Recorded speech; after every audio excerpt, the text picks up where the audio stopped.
Welcome to my channel. నేను మీ భవాని. ఈరోజు వీడియోలో ఒక మంచి రెసిపీ చూపించబోతున్నాను. రెగ్యులర్గా చేసుకునే బీరకాయ పప్పు అది ఒకసారి ట్రై చేసి చూడండి. ముందుగా పొయ్యి మీద ప్యాన్ పెట్టుకొని కొద్దిగా ఆయిల్ వేసుకోవాలి. నెక్స్ట్ పోపు దినుసులు వేసుకోవాలి. పోపు దినుసులు వేసిన తర్వాత ఉల్లిపాయ, 4 పచ్చిమిర్చి, చిన్న అల్లం ముక్క సన్నగా తరిగి వేసుకోవాలి. ఇవి బాగా వేగనివ్వాలండి. కొద్దిగా కరివేపాకు.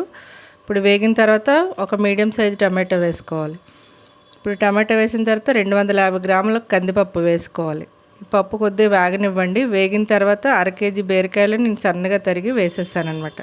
బీరకాయ వేసిన తర్వాత ఒక 2 సెకండ్లు అనేది వేగనివ్వాలండి. వేగిన తర్వాత ఒక స్పూన్, మళ్ళీ 1/2 స్పూన్ కారం వేసాను. మన రుచికి తగ్గట్టు వేసుకోవాలి.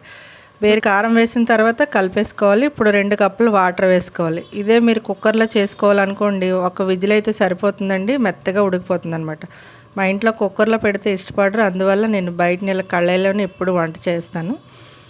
ఇది కొద్దిగా ఉడికిపోయింది చూసారా. ఇప్పుడు ఉప్పు వేసుకోవాలి. లాస్ట్లో ఉప్పు వేసుకొని ఒక 2 నిమిషాలు ఉడికిన తర్వాత ఇలా మెత్తగా కలిపేసుకొని దించేసుకోవడమే.